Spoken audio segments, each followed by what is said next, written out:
सर्वप्रथम सदगुरु चरणों में सादर प्रणाम करते हुए पूज्य मालती माँ जी के चरणों में मेरा सादर नमन।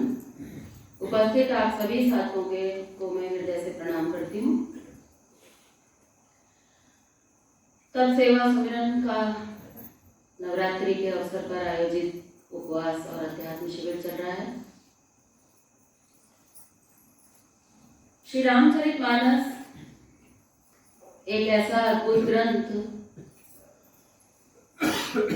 जिसमें से आप जो चाहे निकाल सकते हैं।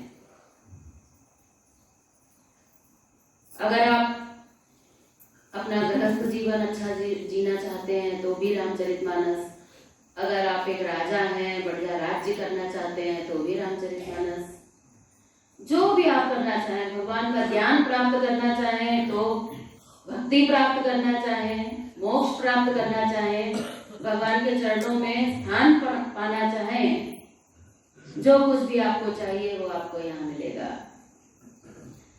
और ये हम सभी लोगों का परम सौभाग्य है कि इन दिव्य संतों की कृपा से ये मानस जैसा गूढ़ ग्रंथ आज हम लोग समझने की सोच सकते हैं। वरना इसमें जो कुछ भी दिया गया है ये आसान नहीं है। गुरु कृपा से इसको बहुत आसान बनाकर हमारे और आपके बीच में उपलब्ध कराया गया। ये ईश्वर की बहुत बड़ी कृपा है। रामचरितमानस में अनेकों कथा प्रसंग ऐसे हैं, जितने भी कथा प्रसंग हैं, अगर मैं कहूँ जितने भी चरित्र हैं, जितने भी पात्र हैं, जो भी इसमें कहा गया है, ये सब कुछ अद्भुत है। और सबसे खास बात कि हमारे जीवन से जुड़ा हुआ है। ऐसे अनेक कथा प्रसंगों के बीच में आज मेरी कुछ इच्छा थी अंदर से कि 7 दिन के शिविर में हम सिद्धांत तो सुनते रहते हैं बहुत से। यहाँ प्राय ऐसे साधक आए हैं जो 7 दिन के शिविर कर चुके हैं। बहुत से साधक तो यहाँ ऐसे हैं जो पता नहीं कितने कितने शिविर कर चुके हैं। तो सिद्धांतों की चर्चा तो हम लोग प्रतिदिन कर ही रहे हैं। आज कुछ कथा की चर्चा की जाए, क्योंकि रामचरितमानस की कथा हमें वो सब कुछ प्रदान करने वाली है जो हमें अपने जीवन में चाहिए है। रामचरितमानस एक ऐसा ग्रंथ है जिसमें अखिलेश जी महाराज हमेशा कहा करते थे कि ये एक ऐसा ग्रंथ है जो बहुत योग्य लोगों के लिए शायद नहीं बना है। ये दीनहीन छोटे लोगों के लिए, छोटी जातियों के कल्याण के लिए, मतलब मानव मात्र के लिए, जो बहुत योग्य हैं, बड़े गुणवान हैं, बड़े धर्मवान हैं, उन सबके लिए तो ज्ञान के बड़े शास्त्र भरे पड़े हैं, उनका तो कल्याण हो ही जाता है। लेकिन जिनके जीवन में कुछ भी नहीं है, क्या उनको भी कुछ मिल सकता है? तो अखिलेश जी महाराज कहते थे इस रामचरितमानस को कि मेरा ऐसा मानना है कि इस रामचरितमानस ने जितना ज्ञानियों को नहीं तारा, उतना ऐसे लोगों को तारा जिनकी अपनी किसी प्रकार की कोई भी योग्यता नहीं थी। और ऐसे ही एक पात्र इस रामचरितमानस में दिए गए हैं। उस पात्र का नाम है माता शबरी। सबने सुना है माता शबरी के नाम से कोई अपरिचित हो ऐसा तो भारत देश में नहीं होना चाहिए। भगवान की दिव्य भक्त, ऐसी भक्त जिनके दर्शन करने के लिए भगवान को खुद आना पड़ा। और क्या छोड़कर आना पड़ा? तो बोले अयोध्या के राज्य में लात लगाकर आना पड़ा। लोग समझते हैं कि शायद भगवान पिता की आज्ञा का पालन करने के लिए जंगल गए थे। प्रायः तो लोग ऐसा ही समझते हैं, लेकिन वास्तव में सच्चाई ऐसी है नहीं। भगवान का इस धरती पर प्राकट्य केवल और केवल एक ही कारण से हुआ है, और वो है रामई केवल प्रेम प्यारा। गुरु जी कहा करते थे कि भगवान सब कुछ दे सकता है, ऐसी कोई चीज नहीं है जो भगवान ना दे सकता हो। लोग समझते हैं कि शायद भगवान हमारे पूर्व जन्मों के कर्म नहीं मिटा सकता, प्रारब्ध नहीं मिटा सकता। मानस कहती है फिक्र मत करो, वो भी हो सकता है। सब कुछ भगवान कर सकता है, सब कुछ दे सकता है। भगवान खुद कहते हैं जन कछु नहीं अदेय मोरे, मैं ऐसी कोई चीज नहीं है जो मैं तुमको ना दे सकूं। जन का कछु अदेय नहीं मोरे, जो मेरा जन है उसको मैं सब दे सकता हूं। लेकिन सच्चाई ये है कि एक चीज भगवान देने के लिए नहीं बल्कि लेने के लिए आता है, और उस चीज का नाम है प्रेम। भगवान सब दे सकता है लेकिन प्रेम के लिए वो आता है। किससे प्रेम लेने के लिए? दुनिया उसको कितना प्रेम करती है? नहीं करती ना। किससे प्रेम लेने के लिए आता है? भगवान अपने ऐसे उन दिव्य भक्तों से प्रेम लेने के लिए आता है जिन्होंने अपना पूरा जीवन दिमाग में, जिनके केवल एक भगवान के सिवा और कुछ नहीं है, जिनके दिमाग में केवल भगवान का सहारा और दिल में केवल भगवान का प्यार और हाथ से केवल प्रभु की प्रीति के लिए कर्म। ऐसा जो भक्त होता है तो भगवान कहते हैं कि उससे मिलने के लिए मुझे जाना है। तो इस कारण से भगवान ने अयोध्या का परित्याग किया और जंगल की ओर आ गए। रामचरितमानस में एक अरण्य कांड आता है। अरण्य का मतलब होता है जंगल। भगवान जंगल आए इसलिए आए क्योंकि जंगल में ऐसे पता नहीं कितने भक्त थे जो कितने कितने समय से बहुत साधना में लगे थे, गंभीर साधनाओं में लगे थे, प्रभु का इंतजार कर रहे थे, प्रभु के प्रेम में ये मान के बैठे थे कि प्रभु भला यहाँ कहाँ आएंगे जंगल में। तो भगवान ऐसे उन दिव्य भक्तों के कल्याण के लिए, उनको प्रेम देने के लिए, उनसे प्रेम लेने के लिए, प्रेम रस का आनंद लेने के लिए जंगल में चले आए। और तब यहाँ पर इस अरण्य कांड की स्थापना की गई जहाँ पर ऐसे अनेक भक्तों के कल्याण की बात आती है। ऐसी ही है माता शबरी। माता शबरी के जीवन की थोड़ी सी संक्षिप्त कथा मैं आपको बताती हूँ, जो रामचरितमानस में आपको नहीं मिलेगी लेकिन हमारे शास्त्रों में, अन्य शास्त्रों में, पुराणों में मिलेगी। जहाँ पर उनका जो बैकग्राउंड था, साधना का बैकग्राउंड था, वो इस प्रकार था कि माता शबरी जब बहुत छोटी कन्या थी तो एक बार खेल कूद कर अपने घर वापस आई जब, तो उन्होंने देखा कि उनके घर में बहुत सी भेड़ें बंधी रहती थी। तो उन्होंने देखा कि आज एक भी भेड़ नहीं दिखाई दे रही। तो उन्होंने अपनी माँ से पूछा कि माता जी मेरी सारी भेड़ें कहाँ हैं? बड़ा प्रेम करती थी उनको। तो माता ने रसोई घर की तरफ इशारा किया और कहा कि बेटा वो भगोने के अंदर है। क्या मतलब? उसकी माँ ने कहा कि बेटा मैंने तुम्हारा विवाह निश्चित कर दिया है और आज तुम्हारे ससुराल वाले आ रहे हैं, तो उनके स्वागत के लिए, उनकी आवाभगत के लिए हमारे पास और तो कुछ नहीं था, तो हमने उन्हीं भेड़ों का भोजन तैयार किया है और वो रहा। तुम्हारी शादी होगी, आनंद मनाएंगे, उत्सव मनाएंगे। माता शबरी ने जैसे ही सुना शॉक्ड हो गई। ये कैसा है? मेरे सुख के लिए इतने भेड़ों की बलि दी गई है, उनका वध किया गया है। बोले ऐसा सुख जिस सुख में एक भी प्राणी का दुख निहित है, बोले मुझे ऐसा सुख नहीं चाहिए। इतना ज्यादा वो द्रवित हो गई, इतना ज्यादा दुखी हो गई, इतना ज्यादा विचलित हो गई कि उन्होंने कहा माँ शादी तो छोड़ो, आज मैं इस घर का परित्याग करती हूँ। और केवल इस घर का ही परित्याग नहीं करती हूँ, मैं इस पूरे समाज का परित्याग करती हूँ। और घर छोड़कर चली गई, जंगल में पहुंच गई। ये हुई उनकी साधना की शुरुआत। कहाँ से शुरू हुई? जहाँ पे सबसे पहली चीज थी उनके जीवन में गुण, जो सबसे बड़ा था वो क्या था? करुणा। अगर हम केवल अपने ही सुख के बारे में सोचते हैं, दूसरे के सुख से हमें कोई लेना देना नहीं है, तो हम ऐसे जीवन की कभी भी कल्पना नहीं कर सकते। कम से कम हमारे जीवन में इतना गुण तो होना चाहिए कि हम दूसरे के दुख से द्रवित हो सके। और माता शबरी कोई पढ़ी लिखी तो थी नहीं, छोटी सी थी कन्या, कोई बहुत पढ़ी लिखी नहीं थी, कोई बहुत गुणवान भी नहीं थी, जातिवान भी नहीं थी। 4 वर्ण तो हम सबने सुने हैं, ब्राह्मण, क्षत्रिय, शूद्र और वैश्य, ये भी हमने सुने हैं। हम समझते हैं कि जो शूद्र है वो सबसे नीचा होता है, लेकिन पुराने समय की बात है, शूद्रों से भी नीचे एक और वर्ण कहलाता था जिसको कहा जाता था पंचम वर्ण। 4 वर्ण तो ये हो गए और पंचम वर्ण कहलाता था।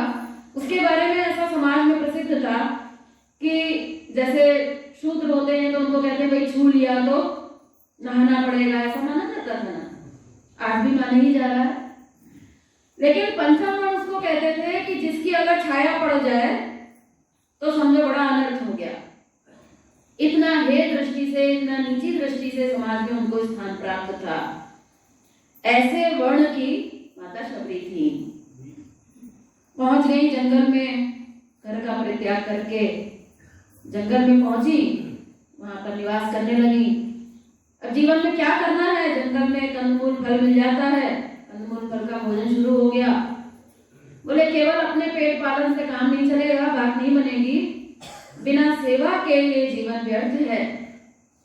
सो उन्होंने सेवा ढूंढी।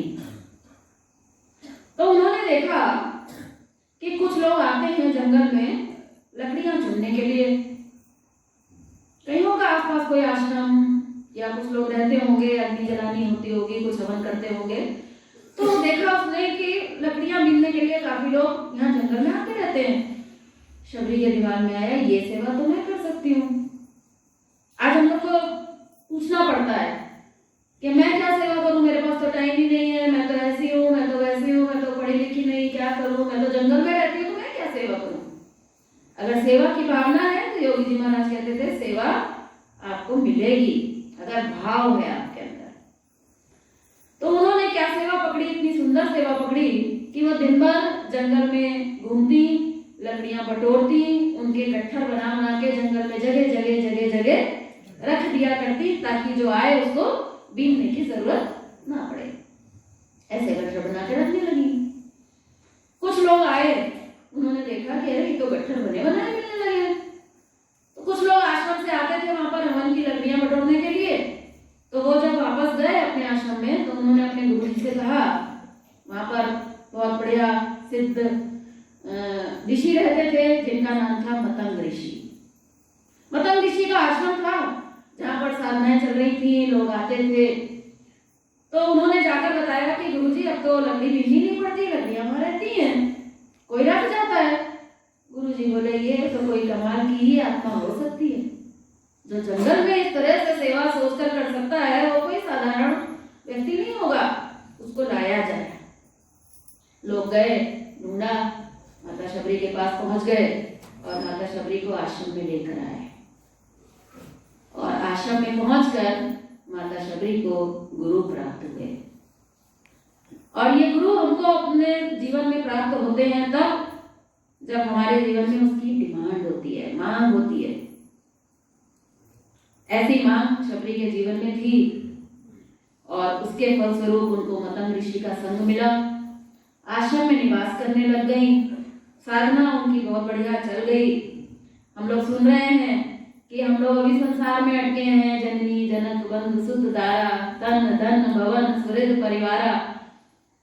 माता शबरी को कहीं किसी से किसी प्रकार की कोई आसक्ति नहीं थी। पूरा आसक्ति को वो त्याग कर रही थी और उनकी साधना चल चुकी थी। वहां जंगल में पहुंची, मतंग ऋषि की सेवा में पूर्ण रूप से लग गई और उनकी साधना को चहुमुखी विकास उनका होने लग गया। साधना करते करते जीवन बहुत सुंदर जाने लग गया। ध्यान की साधना का एक साधक के जीवन में अहम महत्व है, सभी जानते हैं। माता शबरी भी ध्यान में बैठा करती थी ब्रह्म मुहूर्त में। तो ध्यान में एक दिन बैठी तो समय का पता ही नहीं चलता।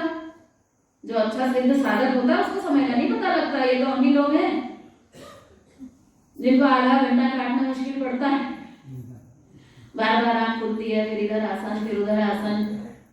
और ब्रह्म मुहूर्त में उठकर ध्यान में बैठी, इससे उनका ध्यान लग गया। वो एक सेवा और किया करती थी।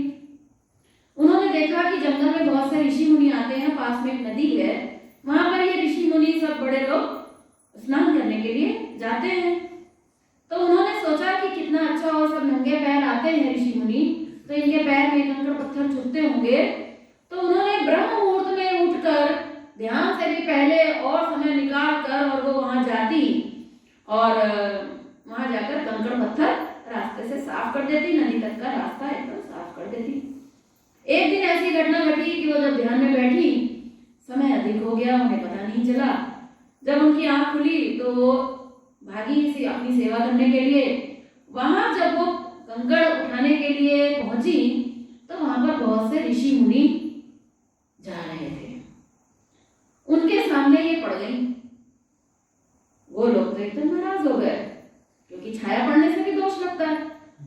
जैसे बिल्ली रास्ता काट जाए तो कहते हैं बड़ा अशुभ हो गया, तो उनको लगा अरे ये क्या गड़बड़ इस लड़की ने कर दिया, तो वो बड़े नाराज हो गए।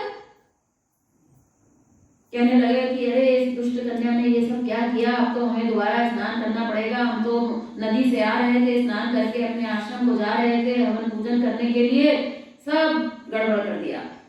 बड़े नाराज हो गए। अब बड़े नाराज हो गए तो सोचा दोबारा जाके नहा लेते हैं, तो नदी पर पहुंच गए दोबारा नहाने के लिए। अब जब नदी पर पहुंचे तो जब नहाने के लिए नदी में बढ़े आगे, तो उन्होंने देखा कि वही नदी जिससे 5 मिनट पहले वो नहाकर निकले थे, उस नदी में पूरा खून और पस पड़ा हुआ था। बड़ा आश्चर्य हुआ उन्हें, भाई ये क्या हो गया, अब हम स्नान कहाँ करें, ये सब नदी में क्या विचित्र घटना घट गई। तो अब क्या करते, कोई और उपाय नहीं था। तो मतंग ऋषि के पास पहुंच गए, साहब ये ऐसा ऐसा घटना घट गई, हमें स्नान करना है, पता नहीं कौन दुष्ट चंडाल कन्या हमारे सामने पड़ गई, अछूत कन्या, तो स्नान करना चाहते हैं लेकिन नदी में तो ऐसा हो गया। मतंग ऋषि ने उनसे कहा कि सारे धर्म का ठेका आपने ही ले रखा है क्या?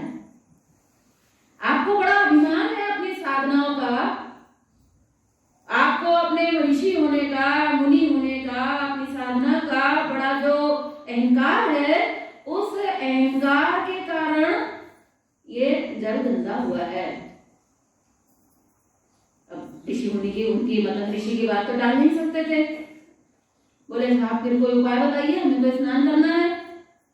मतंग ऋषि ने कहा इसका तो केवल एक ही उपाय है, उसी से ये अब नदी साफ हो सकती है।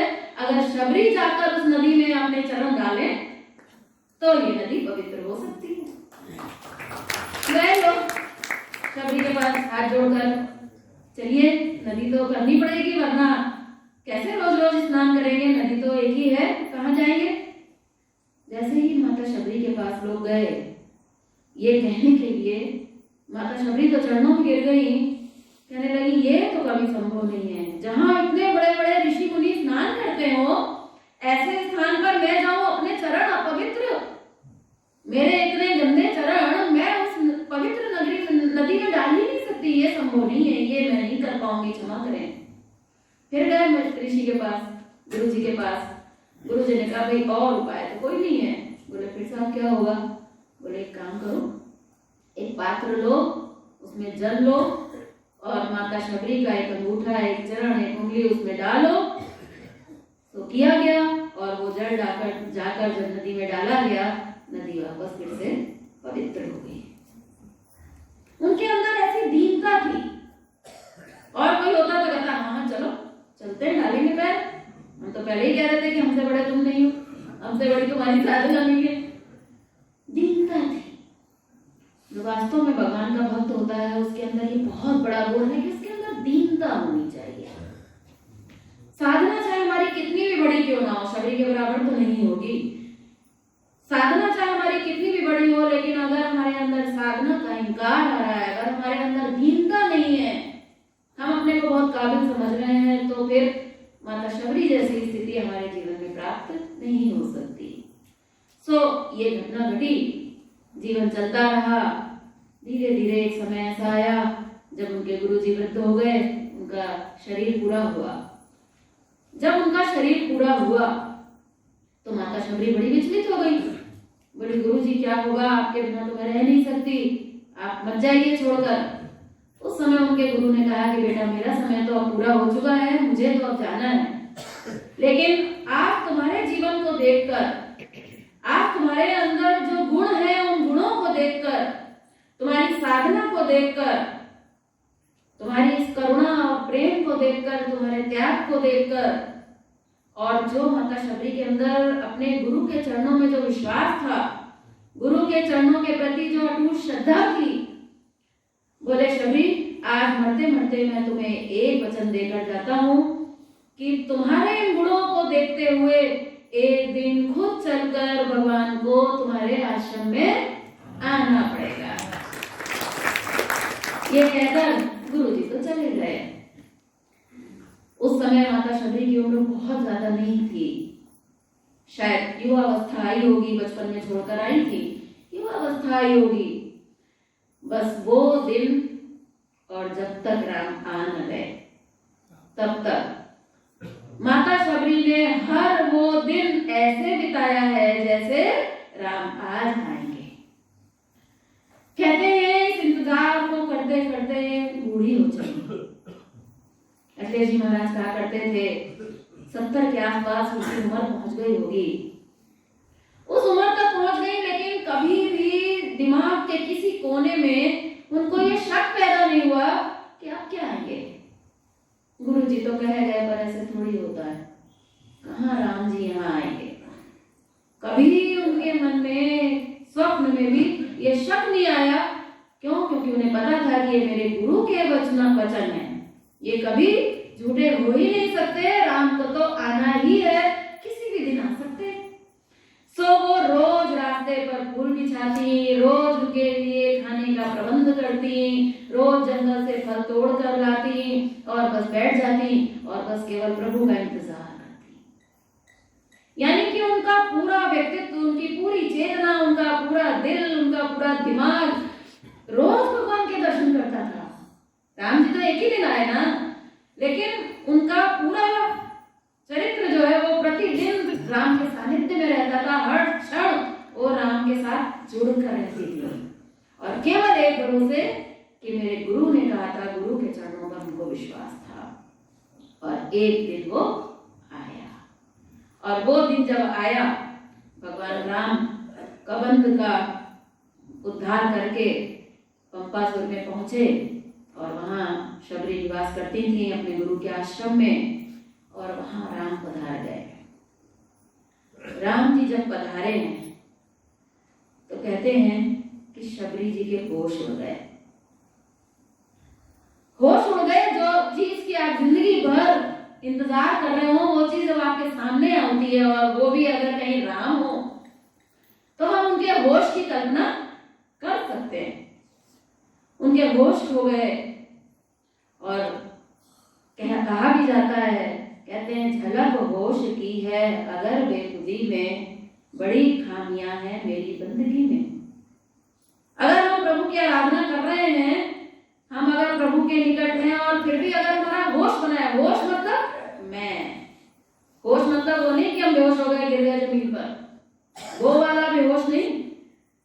वो वाला होश, जिस होश के कारण हम होश में रहते हैं, उस होश को कहते हैं मैं।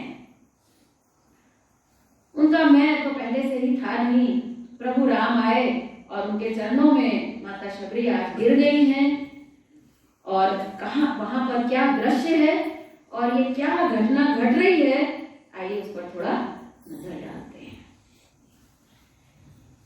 कहते हैं शबरी के आश्रम पर उतारा। भगवान ने शबरी के आश्रम में आज अपने चरण रख दिए हैं। शबरी देखी राम ग्रह आए, मुनि के वचन समुझ जिय भाए। राम सामने खड़े हैं पर उन्हें राम नहीं याद आ रहे हैं। अभी राम पर वो समर्पित नहीं हो रही हैं। राम का नंबर सेकंड नंबर पर रखा उन्होंने। पहला नंबर किसका रखा? मुनि के वचन। अरे उन्हें याद आ गया, अरे ये तो मुनि गुरु जी ने कहा था, ये तो होना ही था। राम सामने खड़े हैं लेकिन उनको याद आ रही है गुरु की। गुरु गोविंद दो खड़े, ताके लागो पाए, बलिहारी गुरु आपने दिन गोविंद दिया होता है। तो उन्हें सबसे पहले अपने गुरु की याद आई। उनके जीवन में गुरु से बढ़कर और कोई था नहीं। गुरु के वचनों पर विश्वास कर भी डॉक्टर साहब बता रहे थे, सदगुरु वैद वचन विश्वासा।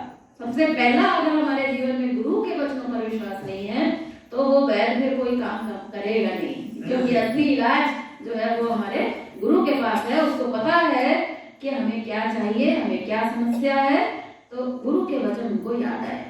आगे कहते हैं, सरसी जो लोचन बाहु विशाला जटा मुकुट सिरोर जयमाला।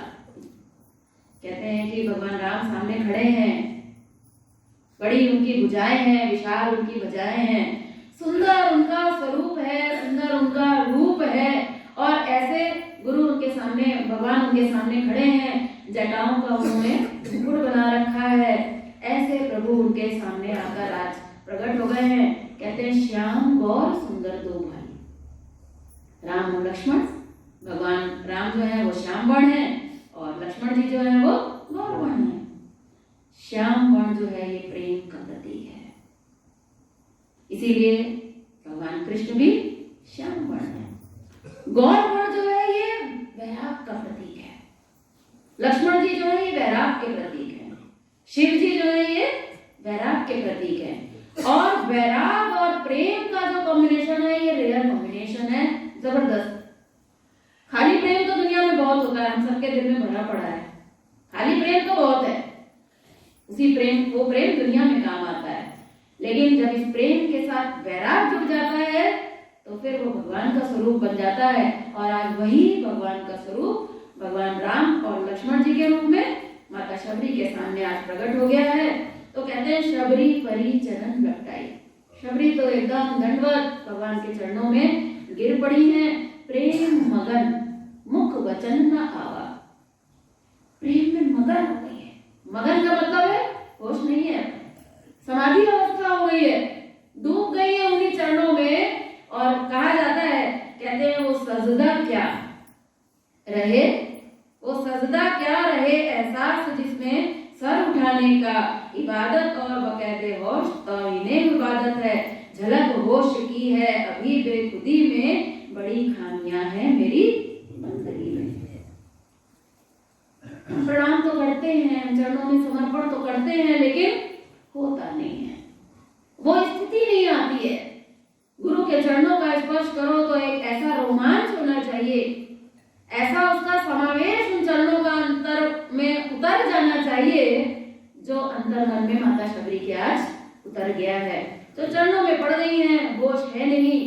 पुनि पुनि पद सरोज सिरनावा। बार बार एक बार प्रणाम करती हैं, फिर खड़ी होती हैं, फिर कुछ समझ में नहीं आता अब क्या करना है, फिर से चरणों में गिर जाती हैं, फिर होश आता है, होश चला जाता है। बारंबार बारंबार बहुत लंबे समय तक ऐसी स्थिति चलती रही कि बारंबार प्रणाम प्रणाम प्रणाम उनके चरणों में माता शबरी कर रही है, क्योंकि होश का संबंध यहाँ तक है। दिमाग है ना, ये आग्नेय चक्र है, यहाँ तक होश रह सकता है इंसान को, लेकिन जहाँ प्रेम के क्षेत्र में प्रवेश हो जाता है वो इसके ऊपर है, जिसको कहते हैं सहस्त्रार चक्र। ये सहस्त्रार जो है ये भगवान के प्रेम का प्रतीक है।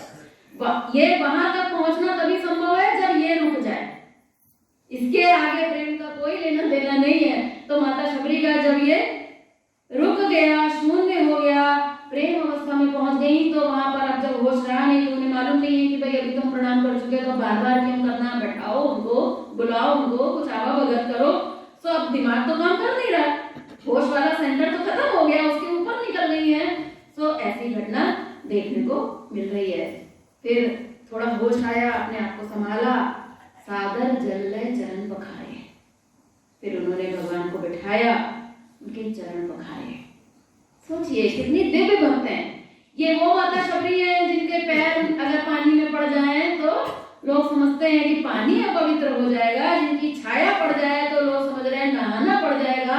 वहां साक्षात भगवान चलकर आए हैं, उसके घर पर आए हैं और अब उनके चरणों को पखार रहे हैं। बहुत बड़े बड़े लोगों को ये अवसर प्राप्त नहीं हुआ। रामचरितमानस में बहुत ऐसे अवसर देखने को नहीं मिलते हैं जहाँ ये स्थिति हो कि भगवान बैठकर आराम से बड़े इत्मीनान से अपने चरण को फरवा रहे हो, ऐसे दृश्य अधिक नहीं है। एक दो ही बार और ऐसे दृश्य देखने को मिलते हैं जहां दूसरा ऐसा ही भक्त, ऐसा ही दिव्य भक्त, ऐसा ही छोटी जाति का दूसरा भक्त कौन है? उसकी भी यही स्थिति है, उसकी भी कोई योग्यता नहीं है, नाविक है सीधा साधा, लेकिन उसने भी क्या भगवान के चरण पखारे हैं, बड़े विस्तार से मानस में उसका वर्णन आता है। तो और एक जगह और आता है, जब भगवान का विवाह हुआ तो जनक जी ने दामाद के रूप में उनके चरण पखारे। तो उनका अगर यहाँ पर बखान ना भी करें तो दो ही पात्र ऐसे हुए हैं जिनके आप गुण देख लीजिए, धर्म देख लीजिए, जाति देख लीजिए, योग्यता देख लीजिए, सब कुछ देख लीजिए तो दिमाग काम नहीं करेगा। क्यों? क्योंकि भगवान कहते हैं कि मैं केवल दो चीज देखता हूँ, दिल दिमाग की क्या स्थिति है, मेरे चरणों में कितना समर्पण है। तब सेवा सुमिरन की साधना का जो परिणाम है वो क्या है? समर्पण। हमारी साधना का हाईएस्ट जो है वो ज्ञान नहीं है, यहाँ आप देख रहे हैं सबसे ऊपर क्या है?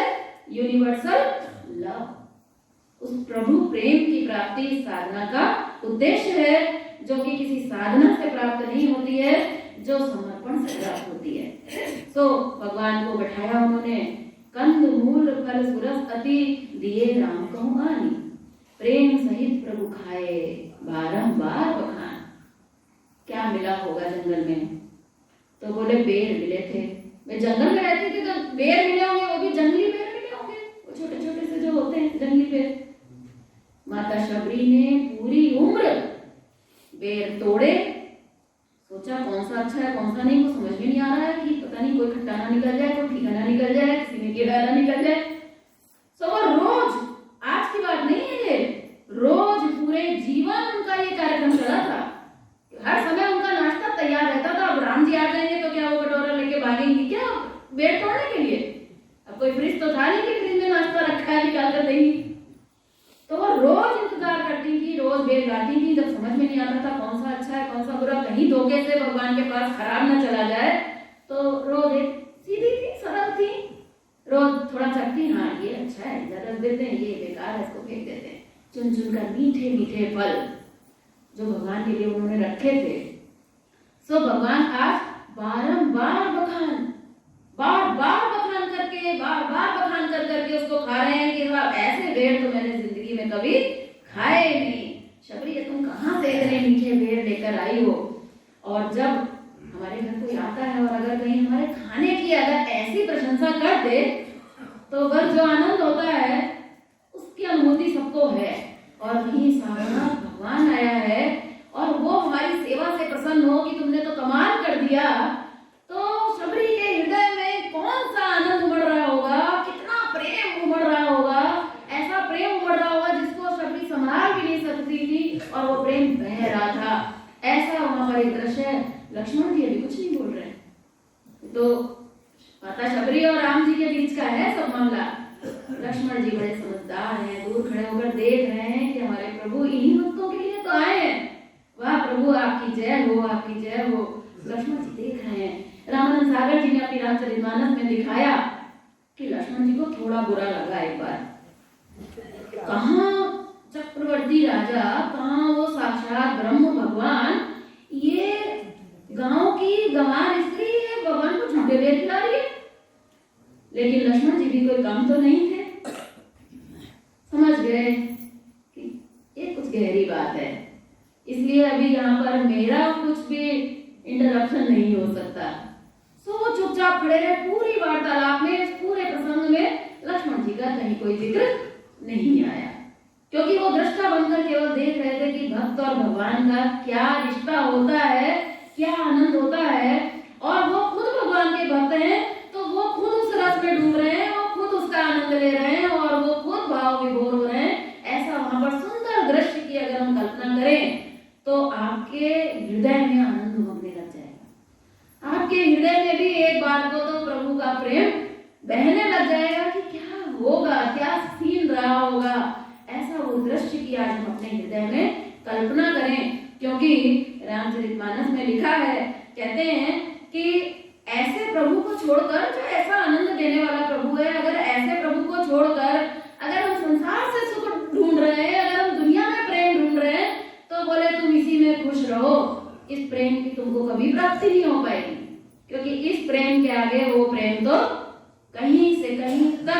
स्पेंड करता नहीं है। इसलिए रामचरितमानस में सैकड़ों बार चेतावनी देते हैं गोस्वामी तुलसीदास जी कि ऐसे प्रभु के प्रेम को देखने के बाद, जानने के बाद भी अगर इंसान अपने मैं मेरा में इस दुनिया में अगर लिप्त है तो बोले इसका कुछ नहीं हो सकता। कम से कम हम पढ़ें, समझें, जानें और उस प्रेम को अपने जीवन में प्रकट करने की कोशिश करें। और रामचरितमानस ऐसा ग्रंथ नहीं है जो कहती है कि सब शबरी का हो गया तुम्हारा नहीं होगा। इसीलिए यहाँ पर सिद्धांत दिया गया है, आप शबरी को स्टडी करिए, उसकी नकल मत करिए, वेद तोड़कर नहीं बैठने की रोज जरूरत है। आप उसके गुणों को, उसके कैरेक्टरिस्टिक्स क्या है उसको आप रिसीव करिए। कैसा त्याग है, कैसा प्रेम है, कैसे सेवा है, कैसा गुरु के चरणों में विश्वास है, आप उस चीज को ग्रहण करेंगे तो शबरी के ये गुण अपने अंदर हमारे आपके जीवन में आ सकते हैं, आने लगेंगे। ऐसा नहीं है कि उस समय आए थे अब नहीं आ सकते। तो भगवान के आवा भगत की उन्होंने बढ़िया उनको खिलाया पिलाया।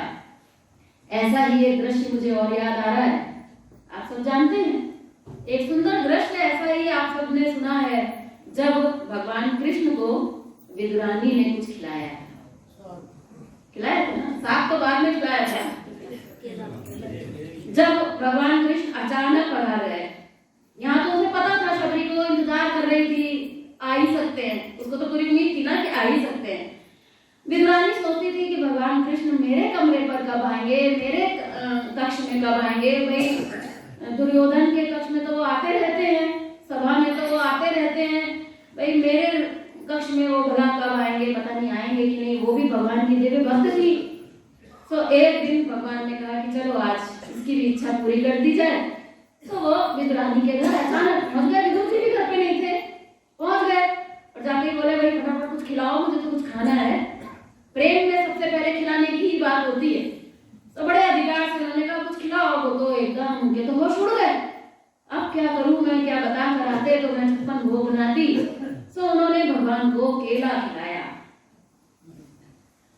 शास्त्र कहते हैं ऐसी मोहित हो गई, प्रभु को दर्शन कर रही हैं, प्रभु को एकटक देख रही हैं, केला छीनती हैं, छिलका भगवान को पकड़ा देती हैं, केला जमीन पर डाल देती हैं। ये क्रम चल रहा था। पता नहीं कितने केले भगवान ने खाए, वो तो नहीं पता मुझे, वो ग्रहण कर रहे हैं और वो छिलका जमीन पर डाल रही है। और वो भी बड़ी आनंदित है और भगवान भी बड़े आनंदित है। इतने में आ गए विदुर जी, उन्होंने आकर सारा खेल बिगाड़ दिया। कहने अरे पगली ये क्या कर रही है, केले खिला रही है कि छिलके खिला रही है। तब जाकर उनका होश आया, तब उनकी जाकर समाधि भंग हुई। तो ये है ऐसा प्रभु का प्रेम के साथ रिश्ता। भगवान के साथ रिश्तों की बात रामचरितमानस करती है कि भगवान के साथ एक रिश्ता बनाओ। क्या मानना चाहोगे भगवान को? मालिक मानो, मित्र मानो, पिता मानो, पुत्र मानो, पति मानो, प्रेमी मानो, कुछ तो मानो, क्योंकि बिना रिश्ता माने हमें प्रेम करने की अकल आज तक आई नहीं है। हम जिसको भी प्रेम कर रहे हैं वो रिश्ते के हिसाब से ही तो कर रहे हैं। पति को पति के हिसाब से प्रेम कर रहे हैं, बच्चों को बच्चे के हिसाब से प्रेम कर रहे हैं, दोस्तों को दोस्तों के हिसाब से प्रेम कर रहे हैं, और बाकी जिनसे ये सब संबंध नहीं है उनसे हम प्रेम कर नहीं पा रहे हैं। तो रामचरितमानस कहती है अगर तुम भगवान को भी प्रेम करना चाहते हो तो एक रिश्ता बना लो। रिश्ता बना लोगे तो तुम्हारे लिए ये रास्ता थोड़ा आसान हो जाएगा। फिर तुम्हारे दिल में अपने आप वो प्यार जो है वो धीरे धीरे जागृत होने में आसानी हो जाएगी। तो अब वो हाथ जोड़कर खड़ी हैं, अब सोच रही हैं कि अरे थोड़ा होश आया कि अरे तो भगवान है, मैंने तो इनकी कोई स्तुति नहीं की। भगवान के मंदिर में देखते हैं कितनी बड़ी बड़ी स्तुति होती है, इतने लंबे लंबे पाठ होते हैं, इतना विधि विधान होता है, आरती होती है, कुछ बढ़िया धूपबत्ती अगरबत्ती होती है। अब उन्हें थोड़ा होश आया और कहने लगी पान जोरी आगे गई ठाड़ी, सामने खड़ी हो गई और प्रभु ही विलो की प्रीति अति बाड़ी, कही विधि स्तुति करूं तुम्हारी। भगवान से कहती हैं कही विधि स्तुति करूं तुम्हारी, अधम जाति में जड़मति भारी। पहले उन्हें लगा कि कुछ तो करना चाहिए, कुछ स्तुति भगवान की करनी चाहिए। फिर उन्हें ध्यान आया कि मैं किस मुंह से कर सकती हूँ, मैं तो पंचम वर्ण की कन्या, न कोई जाति न कुछ, मुझे भला ये अधिकार कहाँ प्राप्त है कि मैं भगवान की स्तुति करूं। संस्कृत मुझे आती नहीं, आरती उतारने का अधिकार उनको है कि नहीं मुझे वो भी नहीं पता है, कहीं कोई अपराध ना हो जाए, कहीं कोई पाप ना हो जाए। तो भगवान से कहती है प्रभु मैं तो समझ में नहीं आ रहा है कि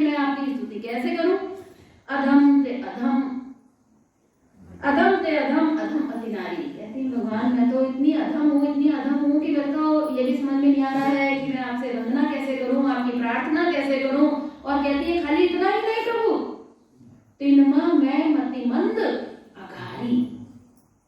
बोले मेरी बुद्धि भी बहुत कम है, मति से भी मैं ऐसी हूँ, जन्म से कन्या हूँ, जाति से ऐसी हूँ, योग्यता मेरी शून्य है, और उसमें भी मेरी मति भी बिल्कुल बेकार है। तो प्रभु अब मैं कैसे आपकी स्तुति करूं, मैं स्तुति करना चाहती हूँ, मैं कैसे करूं।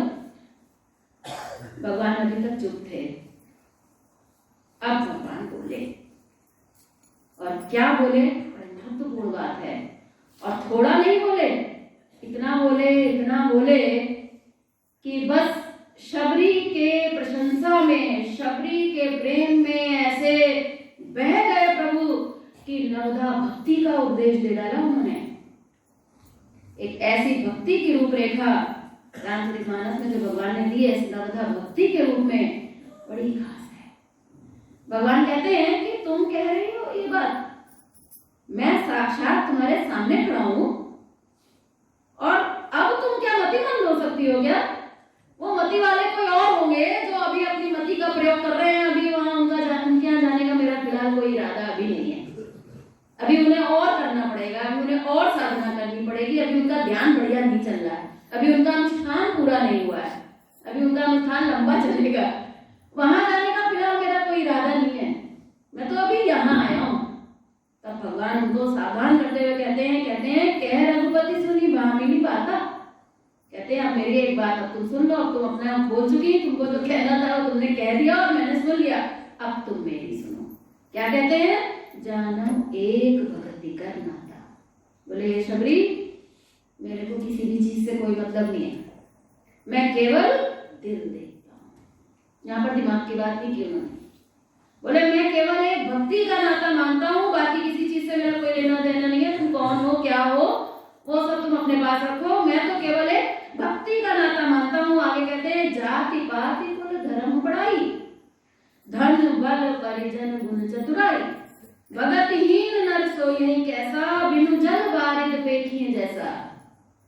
कहते हैं तुम जाति की बात कर रही हो, मैं नहीं देखता, मैं ब्राह्मण को भी वही दे सकता हूँ जो मैं शूद्र को दे सकता हूँ, और रामचरितमानस इस बात का प्रमाण है कि मैं ब्राह्मण को वो नहीं दे सकता हूँ जो मैं शूद्र को दे सकता हूँ।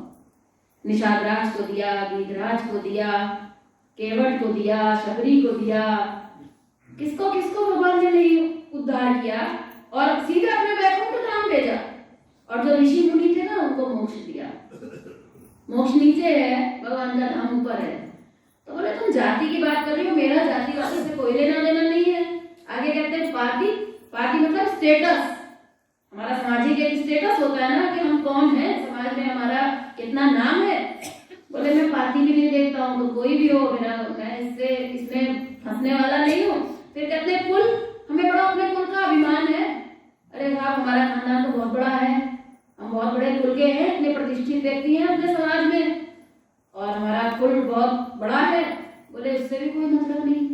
धर्म, बोले तुम किसी भी धर्म के हो, मेरा इससे भी कोई मतलब नहीं। कितने ऐसे भक्त हमारे शास्त्रों में भरे पड़े हैं जो मुस्लिम थे, और क्या कृष्ण की भक्ति उन्होंने प्राप्त की है कि हम आप क्या प्राप्त करेंगे। तो बोले कि मुझे किसी धर्म से मतलब नहीं है, मैं तो केवल दिल देखता हूँ, और जब दिल मेरे अनुकूल हो जाता है तो बस मैं भी प्रकट हो जाता हूँ, और मैं फिर अपने प्रेम की वर्षा उसके ऊपर कर देता हूँ। बोले बढ़ाई, तुम्हारे अंदर क्या ऐसा बड़प्पन है कि किस बात के तुम काबिल हो, मैं वो भी नहीं देखता। धन कितना है, बल कितना है, गुण कितना है, तुम चतुर कितने हो, कितने समझदार हो। भगवान बोले ये सब मैं नहीं देखता। चलिए एक बात तुम पहले अच्छी तरह से, ये बात तुम अच्छी तरह से समझ लो। बोले अगर भक्ति नहीं है तो ये सब अगर है ना, जाति भी है, पाति भी है, कुल भी है, धन भी है, परिवार भी है, बड़ाई भी है, चतुराई भी है, बोले अगर ये सब कुछ है ना, लेकिन भगतहीन नर सोई है कैसा, अगर भक्ति नहीं है तो बोले कि वो बस ऐसे ही सुशोभित होता है जैसे कहते हैं बिनु जल बारिद पेखिए जैसा। बहुत घनघोर बादल, काले काले बादल हैं, भयंकर गर्मी होती है तो कैसे हम लोग ऊपर देखते रहते हैं बादल कब आएंगे, बादल कब आएंगे। बोले बादल आ गए, बहुत काले काले घनघोर बादल आ गए, लेकिन पानी एक बूंद नहीं बरसा। तो क्या ये बादल किसी काम के हैं? क्या इन बादलों की कोई शोभा है? बोले बस उतनी ही शोभा जो है वो इन लोगों की है, लंबी लिस्ट वालों की, लेकिन तुम्हारी जो शोभा है उसका मैं बड़े विस्तार से अब मैं तुम्हें बताऊंगा कि तुम्हारी क्या शोभा है, उसको अब तुम मुझसे सुनना। कहते हैं नवधा भक्ति कहूं तो ही पाई। अब मैं तुझसे नवधा भक्ति कहूंगा, भक्ति के 9 अंग कहूंगा। 9 क्यों कहे, 8 क्यों नहीं कहे, 10 क्यों नहीं कहे? देखिए 9 अंक जो है ना, ये सबसे बड़ा अंक है, 0 से लेकर 9 तक। उसके बाद जितने भी नंबर है ये सब परम्यूटेशन कॉम्बिनेशन है। सबसे बड़ा अंक जो है वो है 9। तो भगवान ने कहा मैं थोड़ा बहुत नहीं कहूंगा, पूरा लिमिट तक कहूंगा, और उसकी लिमिट है 9, और इसलिए मैं तुमको अब नवधा भक्ति कहूंगा। और मैं तुमको ये प्रमाणित करता हूं कि हे शबरी, मैं जो अब नवधा भक्ति तुमसे कहने जा रहा हूं, एक ऐसे साधक का चरित्र, एक ऐसे भगवान के भक्त के गुण, उनके कैरेक्टरिस्टिक्स क्या एक साधक के अंदर होनी चाहिए, क्या भगवान के भक्त के अंदर होनी चाहिए, और मैं तुमको ये प्रमाण के साथ कहता हूं कि तुम्हारे अंदर ये सब है। और तुम्हारे अंदर क्या है दुनिया को भी पता चलना चाहिए, इसलिए दुनिया को बताने के लिए और तुम्हारे संकोच को दूर करने के लिए, तुम्हारी दीनता को दूर करने के लिए, और अपने भक्तों का दिल खोल के गुणगान करने के लिए आज मैं तुमसे ये नवधा भक्ति कहना चाहता हूँ। तो भगवान ने नवधा भक्ति कहनी शुरू की तो कहते हैं प्रथम भगति संतन कर संगा। ध्यान से सुनिएगा, अपने आप को हमें देखना है। और मैं आपको पहले ही बता दे रही हूँ कि भगवान के माता शबरी के अंदर जितनी भक्ति भगवान 9 बताएंगे वो सब की सब 100% है। अगर हमारे अंदर 10% 15% भी अगर होंगी तो हमारा भी कल्याण संभव है। ऐसा नहीं है 100% नहीं चाहिए, कम से भी हमारा गुजारा हो जाएगा। भगवान कृपालु है, हम पूरा डिजर्व करेंगे तब भगवान कृपा करेगा, ऐसा नहीं है। और डिजर्व का मतलब कुछ हमें क्रिया नहीं करनी है, डिजर्व का मतलब हमें कोई साधना का बल नहीं चाहिए, हमें अपने दिल को देखना है। यहाँ पर अब जो भगवान बातें बताने जा रहे हैं ये दिल की बातें हैं। कहते हैं प्रथम भगति संतन कर संगा। अगर हमारे जीवन में किसी कोई संत नहीं है, यानी कि कोई गाइड नहीं है, अगर कोई टीचर नहीं है, और ये टीचर कोई शरीर रूप तक सीमित नहीं है। बच्चा एडमिशन लेता है, टीचर से पढ़ता है, सीख लेता है, फिर जिंदगी भर टीचर के साथ नहीं रहता, सीख जाता है, पारंगत हो जाता है, तो पारंगत हो जाता है, फिर उसको जीवन भर में जो उसको शिक्षा प्राप्त हुई है उसको वो अपने जीवन में अप्लाई करता है। तो कहते हैं कि एक साधक के जीवन में, भगवान के भक्त के जीवन में एक संत का होना बहुत जरूरी है। बिना संत के कल्याण नहीं है। उस संत को हम गुरु कहते हैं। एक ऐसा गाइड, एक ऐसा गुरु हमारे जीवन में हो, और वो तब आएगा, वो करना नहीं है आपको, इसके लिए कोई परिश्रम नहीं चाहिए कि भाई चलो हम पहली भक्ति आज पाना चाहते हैं, हम कोई संत अपने जीवन में लाना चाहते हैं, कहाँ जाए, कौन सी संस्था में मिलेगा। बोले ऐसा कोई नियम कानून नहीं है। जहां भी आपके अंदर से पैदा हो जाएगी वो तड़प कि मुझे चाहिए, कोई तो मुझे गाइड चाहिए, प्रभु भेजो मुझे, ये खाना पीना, बच्चे पैदा करना, उनका पालन पोषण करना और मर जाना, मुझे ये नहीं चाहिए, मुझे इसके ऊपर प्रभु को चाहिए, आप मार्ग दिखाओ। यहाँ का मार्ग तो दुनिया ने दिखाया, तभी तो हमें पता है ना कि हमें ये सब चाहिए। वहां का मार्ग किसी ने दिखाया नहीं। विधि का विधान है कि जब भी हमारे अंदर ऐसी तड़प पैदा होगी तो ये भगवान की ड्यूटी है कि वो आपके जीवन में एक ऐसे संत को भेजेगा, और वो संत आपके जीवन में आएगा। कितना हम उसको पहचान पाएंगे, कितना हम उसको जीवन में अपना पाएंगे, ये हमारे ऊपर डिपेंड करेगा। लेकिन एक ऐसा संत आपके जीवन में निश्चित रूप से आएगा। ये है पहली भक्ति। कहते हैं प्रथम भगति संतन संगा, दूसरी रति मम कथा प्रसंगा।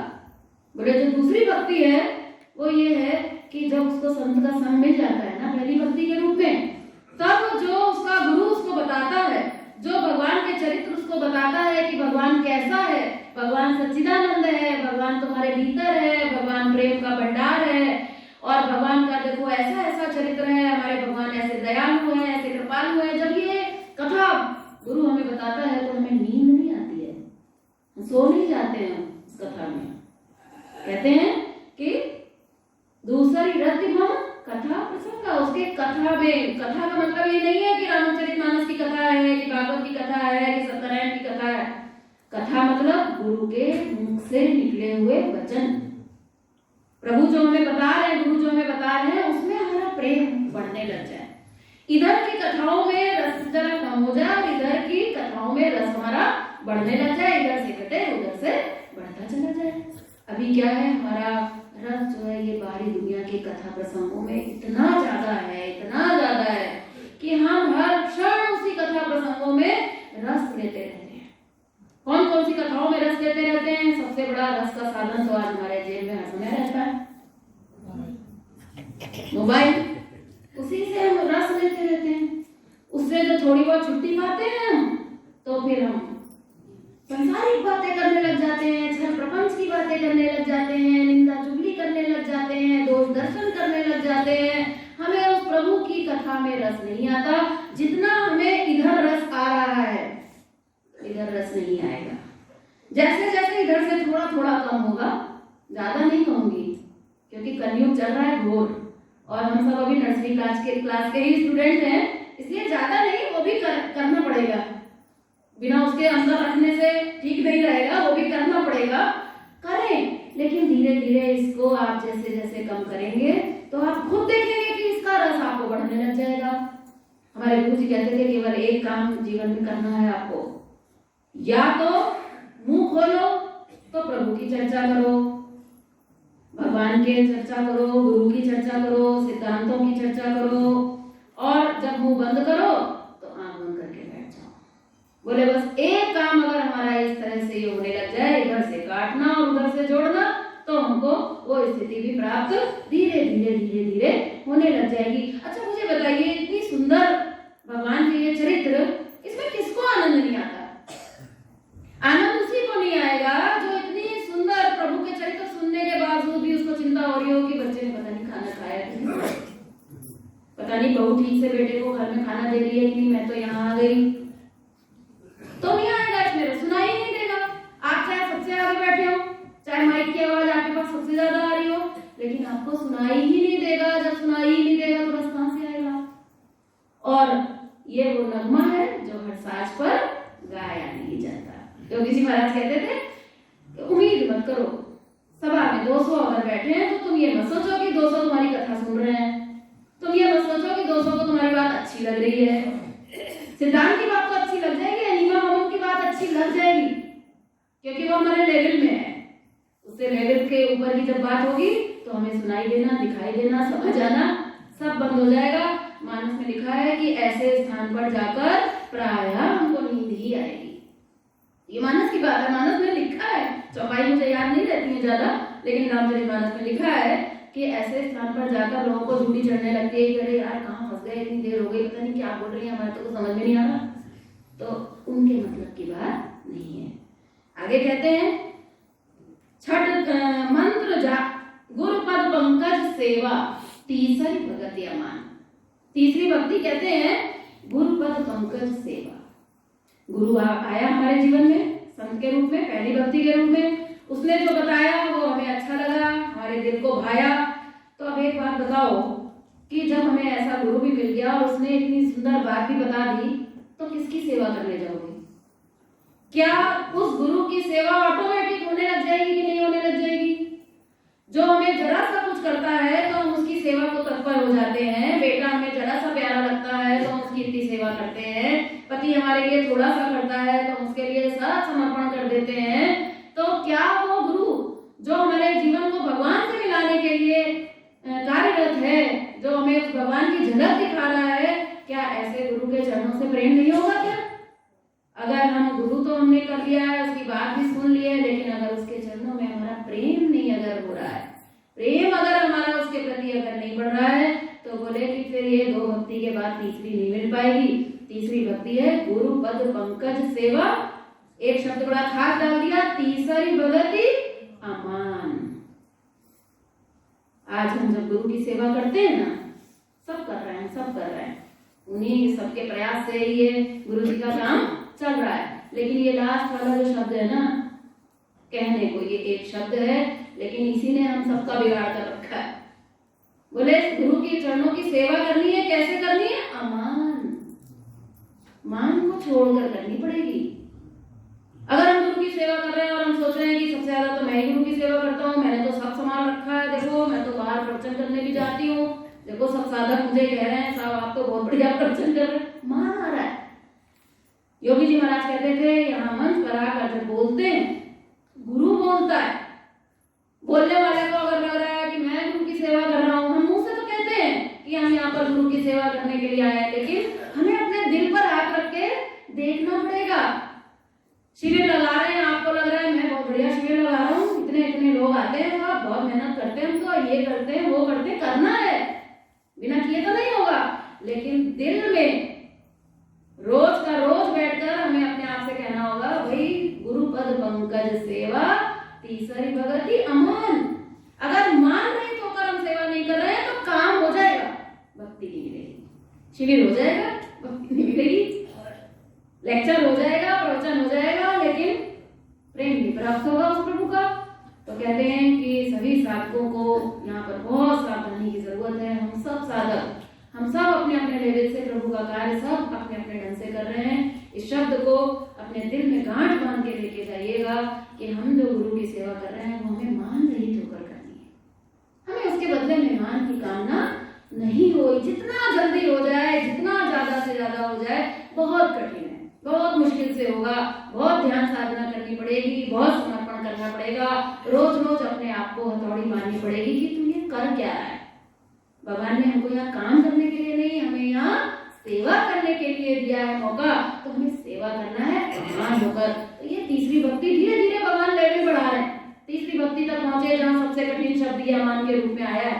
आगे कहते हैं चौथी भगति मम गुण करई, चौथी भगति मम गुण गण करई कपट तजी गान। बोले कि चौथी भक्ति ये है कि मेरे गुणों का गान करो, लेकिन कैसे करो।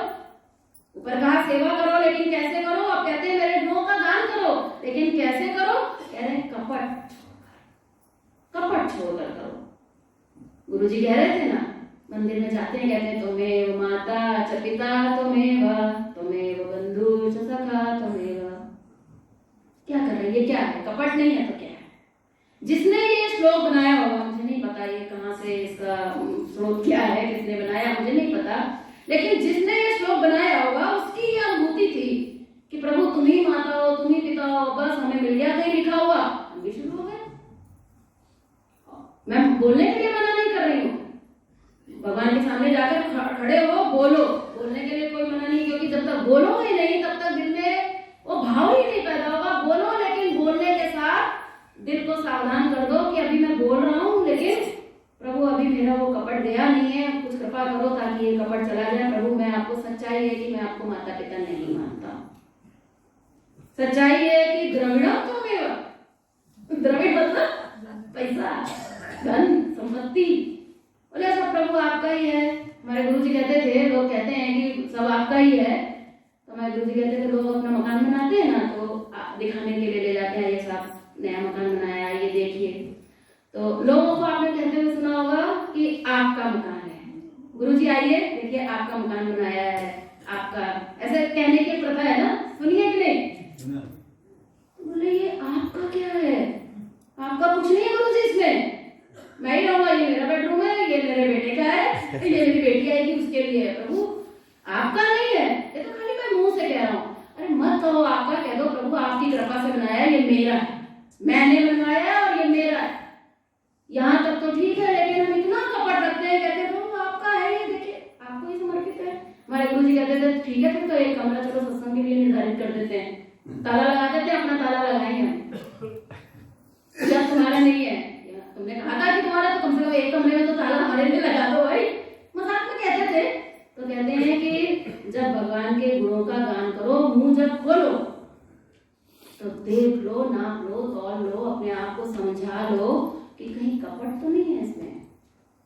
होगा कपट, आपको पता भी चलेगा, लेकिन जब वो कपट हो तो बोलने की कोई महत्व नहीं है कि आपने बोला कि नहीं बोला। आप सवेरे हवन होगा, हम सब हवन में बोलेंगे, तो झूम झूम कर बोलेंगे कि तेरा तुझको अर्पण क्या लागे, लेकिन अपने दिल पर हाथ रख के पूछेंगे कि मैंने तेरा अर्पण किया या हम खाली बोल ही रहे हैं। तो हमारे गुरु जी कहते थे कोई बात नहीं, थोड़ा अर्पण कर दो, वहां जाओ, हवन के नाम की 20 रुपए की सामग्री वहां रख दो, कह दो प्रभु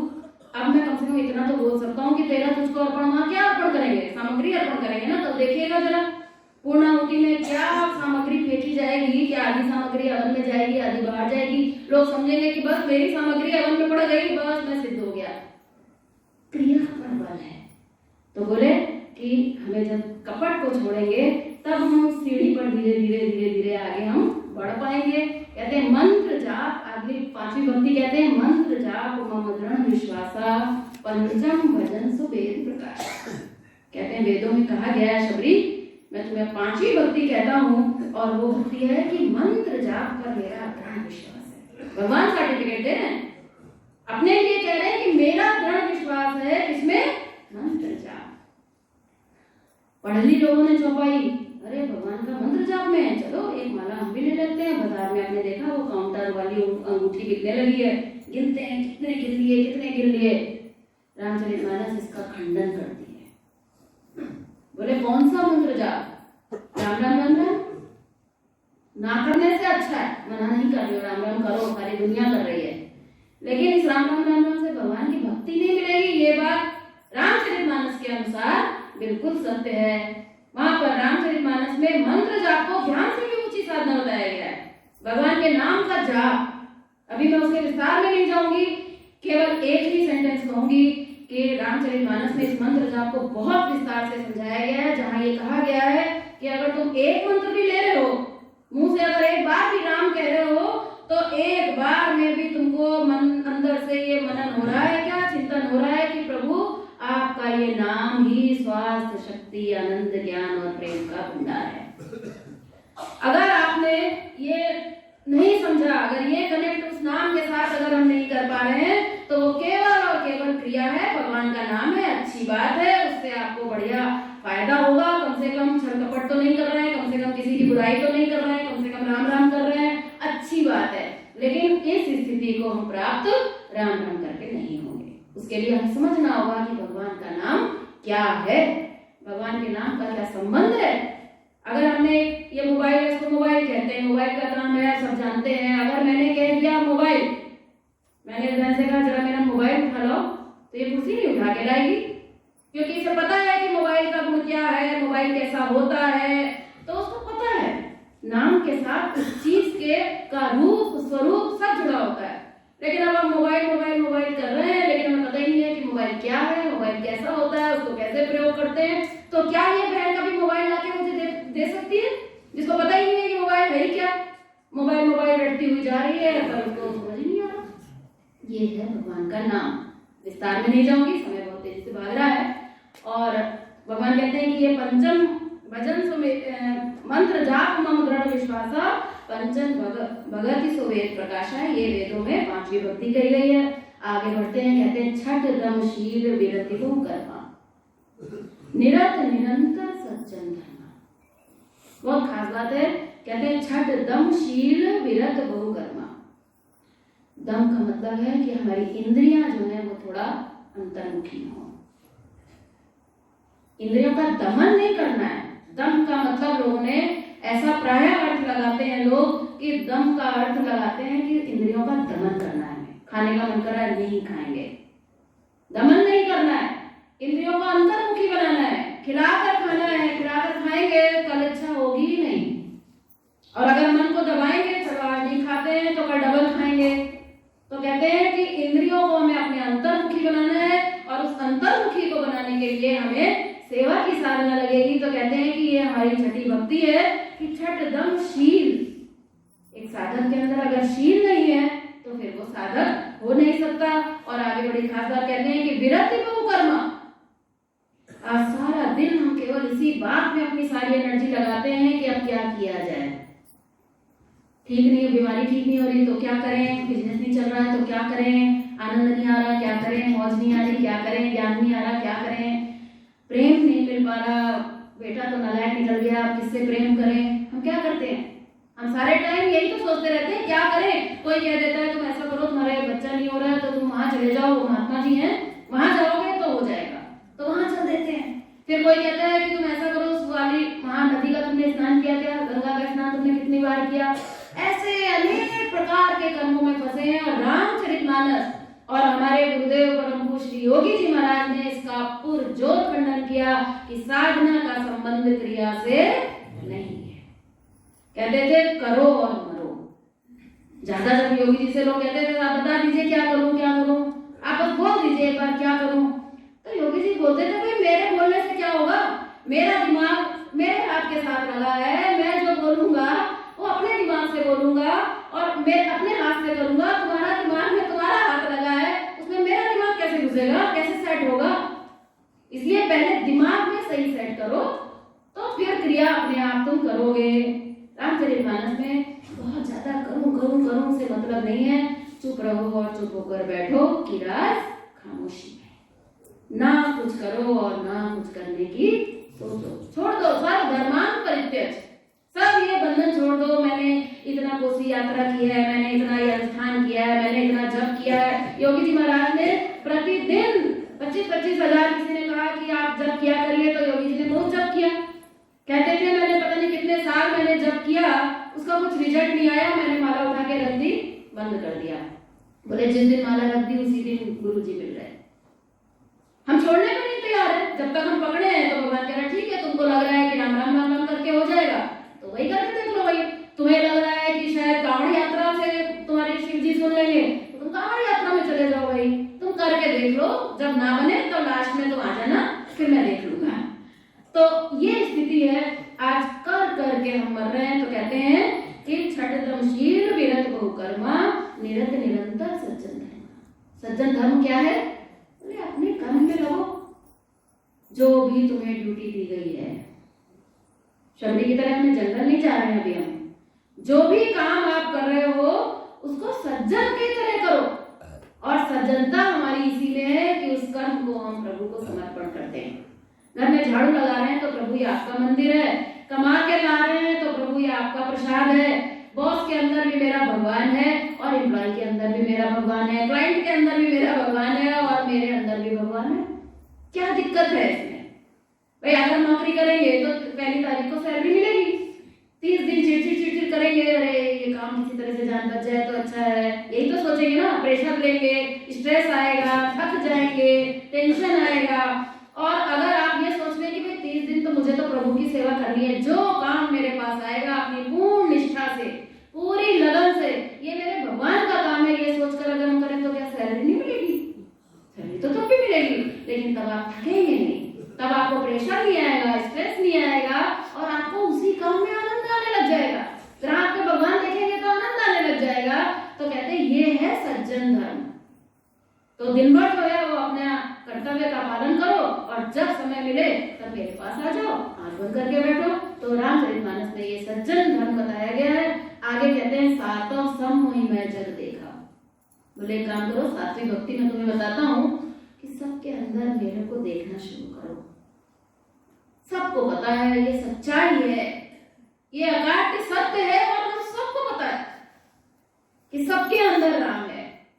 राम है तभी सामने वाला चल रहा है, बोल रहा है, हंस रहा है, उसके अंदर भी दिमाग है, दिल है, भगवान आत्मा के रूप में उसके अंदर बैठा हुआ है, लेकिन हमें दिखाई नहीं देता इसलिए हम घाटे में। तो बोले कि सातों सम मोहि मैं जग देखा, सबके अंदर वो मुझे देखता है। सबके अंदर जब मुझे देखता है तो फिर उससे होता क्या है? तो बोले कि सातों सम मोहि मैं जग देखा, मोते अधिक संत कर लेखा। जब वो भगवान को देखता है सबके अंदर तो कहता है कि वही प्रभु, वही मेरा गुरु, वही तो सबके अंदर है, फिर मैं करूं मैं दुश्मनी किससे कि दुश्मन हो अगर अपना मोहब्बत ने जगह दिल में नहीं रखी अदावत की। अगर थोड़ा थोड़ा हमारे अंदर ही आने लग जाए कि भाई कोई दोषी नहीं है, कोई बुरा नहीं है, सबके अंदर भगवान है, तो क्या होगा? हमारा मन काम में लग जाएगा, हमारा फायदा होगा। वो कैसा है, सज्जन है कि दुर्जन है, हमें नहीं पता, लेकिन हमारे अंदर हम अगर उसको भगवान देखने लग जाएंगे कि वो अगर हमारा अहित कर रहा है तो भगवान की प्रेरणा से कर रहा है, अगर हमें उसमें भगवान की प्रेरणा दिखाई दे जाएगी तो बुराई में भी हमको दोष नहीं आएगा, हमारे अंदर टेंशन नहीं आएगी, चिंता नहीं आएगा। भगवान के जब रामचरितमानस में कथा प्रसंग आता है कि जब जटायु महाराज सीता जी से की रक्षा करने के लिए रावण से लड़ने लग गए, कहाँ रावण और कहाँ जटायु। हालांकि जटायु भी कोई कम वीर नहीं थे, बड़े बलवान थे। एक बार को तो वो रावण से भिड़ गए, किस लिए? सीता जी को बचाने के लिए। बड़ा अच्छा काम था, भगवान की पत्नी सीता जी की रक्षा करना, ऐसा सुंदर अवसर भला कौन नहीं करना चाहेगा। तो वो चले गए, हुआ क्या बदले में? सीता जी की सेवा करके हम तो सोचते हैं हमें सब कुछ मिल जाना चाहिए था, लेकिन वहां हुआ क्या? कहते हैं काटे सी पंख गिरा खज धरनी, पंख कट गए। हम होते तो हम कहते लो हम तो सेवा के लिए आए थे, ये तो हमारे ही पर काट दिए गए, हमें नहीं करनी सेवा। यही तो कहेंगे कि भाई हम तो यहाँ सेवा के लिए आए थे, लेकिन यहाँ तो हमारे ही पर काट दिए गए, अब हमको राम नहीं दिखाई दिया। तो वहां पर कहते हैं सुमेरी राम के अद्भुत करनी। जब ये पंख कटे तो जटायु ने ये नहीं कहा कि ये दुष्ट रावण, मैं अभी देखता हूँ इसको, इसने मुझे मार डाला। सुमेरी राम के अद्भुत करनी, ये जो मेरे पंख काटे हैं ये रावण ने नहीं काटे हैं, रावण के अंदर भी तो बैठा मेरा प्रभु ही है, राम बैठा है। ये पंख जो काटे हैं किसने काटे? राम ने काटे। सुमेरी राम के अद्भुत करनी। ऐसी सोच का परिणाम क्या हुआ? भगवान ने पूरे रामचरितमानस में केवल एक जटायु महाराज ऐसे हैं जिनका उन्होंने क्रियाकर्म अपना पीताम्बर उड़ाकर किया है। सोचिए ये चेतना, और उन्होंने जीवन भर क्या किया होगा? कुछ बड़ा खास किया होगा क्या? कहते हैं कि जीव पता नहीं, मेरे को तो चौपाई भूल जाती है, ये बड़ी भारी समस्या है। कहते हैं गीध अधम खग आमिष भोगी। बोले कि क्या था वो? पक्षी था ना, और वो भी कोई वेजिटेरियन नहीं था, वो आमिष भोगी था, नॉन वेजिटेरियन था। लेकिन कहते हैं गति दीनी जो जाचकियों की, जो बड़े बड़े साधना करते हैं लोग, तपस्या करते हैं, जंगल में चले जाते हैं, उनको जो स्थिति नहीं मिल पाती, वो स्थिति भगवान ने जटायु महाराज को अपने हाथों से उनकी क्रिया कर्म किया। कब किया? जब उनको सबके अंदर, दुश्मन के अंदर भी, रावण के अंदर भी अपना राम दिखाई दिया। थोड़ा थोड़ा प्रयास तो कर ही सकते हैं ना। तो ये हम सभी साधकों के लिए ये नवदा भक्ति दी जा रही है। शबरी को तो वैसे ही सब में भगवान दिखाई देता था, ये शबरी के लिए नहीं है, ये हमारे और आपके लिए है। तो कहते हैं सातों में जब देखा मोते अधिक संत कर देखा, आठम यथा लाभ संतोषा। बोले एक भगवान का जो भक्त है उसके अंदर ये सबसे बड़ा गुण है। 8वें लेवल तक पहुंच गए ना, ले यथा लाभ संतोषा, जो मिल गया वो बढ़िया। गाली मिल गई तो भी बढ़िया, माला पड़ गई तो भी बढ़िया, कोई पैदा हुआ तो बढ़िया, और अगर चला गया तो बढ़िया, परिस्थिति अनुकूल हो गई तो बढ़िया, और परिस्थिति प्रतिकूल हो गई तो बढ़िया। बढ़िया नहीं हो तो कम से कम ठीक लगना तो शुरू हो जाए। बोले जो मिलता है, जो प्रभु ने लाभ के रूप में हमारी झोली में डाल दिया। भिक्षा लेते थे ना लोग पहले, भिक्षा में जो पड़ गया बस वही ठीक है, तो वही ग्रहण करना है। तो बोले यथा लाभ संतोषा, अगर जो आया हम उसी में अगर संतुष्ट हैं तो जीवन में तनाव निकल जाएगा कि नहीं? भगवान की भक्ति प्राप्त करने के लिए हमें समय मिल जाएगा कि नहीं? हमारा दिमाग खाली हो जाएगा कि नहीं, कि थोड़ा उसमें हम भगवान के बारे में सोच सके, थोड़ा दिल को हम भगवान में लगा सके। हम अभी इसीलिए नहीं लगा पा रहे ना, क्योंकि हम इन सब चीजों में फंसे हुए। अगर ये हमारा खत्म हो जाए, जो मिल गया वो बढ़िया, कर्म करना है, कर्म हमने भगवान समझ के किया, सोचा था कि 10,000 तक इसमें आ जाएगा, आया 1,000, तो अब 9,000 का तनाव आना चाहिए ना। आपने कर्म तो पूरा 10,000 का किया था, भगवान की सेवा समझ के किया था, लेकिन भगवान ने अब हमें 1,000 दिया है, तो यथा लाभ संतोषा, प्रभु ने मेरे लिए ठीक समझा होगा। जो भगवान ने, देखिए अपनी जो हम डिजर्व करते हैं, जो प्रभु ने हमारे लिए निर्धारित किया है, उससे 1 पैसा ज्यादा, उससे 1 गुण ज्यादा हम पा नहीं सकते हैं। और याद रखिएगा, और जो चीज हमारे लिए बनी है, जो चीज हमें मिलनी है, उससे बड़े से बड़ा कोई व्यक्ति वो आपसे छीन नहीं सकता। जो आपके हिस्से का है वो आपको मिलेगा ही मिलेगा, ना उससे कम ना उससे ज्यादा। तो जब उससे कम या ज्यादा मिलना ही नहीं है तो उसी में संतोष कर लो ना। तो कहते हैं 8वां यथा लाभ संतोषा, सपने में नहीं देखी पर दोषा। दूसरे के अंदर दोष मत देखो कि उसकी वजह से नुकसान हो गया, उसकी वजह से ऐसा हो गया, ये परिस्थिति ऐसी हो गई। पर दोष दर्शन रामचरितमानस में इस पर बहुत स्ट्राइक किया गया है। बोले पहली बात तो एक काम ये करो कि दूसरे का दोष देखो ही मत। और फिर भी नहीं, हमारी टेंडेंसी है, नहीं साहब हम तो देखेंगे, हमें तो मजा आता है दोष देखने में, मजा आता है ना, दूसरा का दोष देखने में मजा आता है ना। तो बोले कि अगर दोष देखने में तुम्हें मजा आता ही है तो बस थोड़ा सा ही काम करो, ज्यादा नहीं करना पड़ेगा, तुम दूसरे की जगह अपने देखने लगो। दोष देखने का शौक है, देख लो, मना नहीं कर रहे हैं, लेकिन दूसरे की जगह अपने देख लो।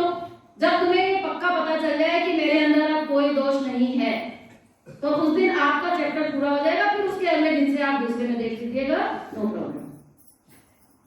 लेकिन वो दिन हमारे जीवन में आएगा नहीं, क्योंकि हमारे अंदर इतने दोष हैं कि अगर हम अपने दोषों को देखने चलेंगे ना तो ये उम्र यूं ही निकल जाने वाली है। इसलिए रामचरितमानस में परदोष दर्शन के ऊपर काफी काम किया गया है। योगी जी महाराज ने इस पर बहुत जोर दिया, क्योंकि ये जो परदोष दर्शन होता है ये हमारी मन और बुद्धि को एकदम खोखला कर देता है।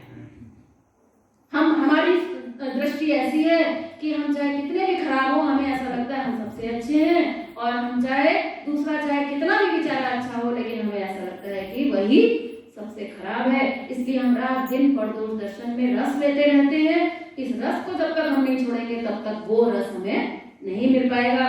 उस रस को प्राप्त करने के लिए हमें इस रस को छोड़ना पड़ेगा।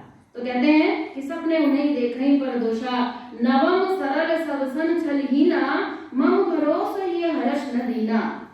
कहते हैं कि नौवीं भक्ति है सरलता। सरलता की बड़ी सरल परिभाषा योगी जी महाराज ने दी।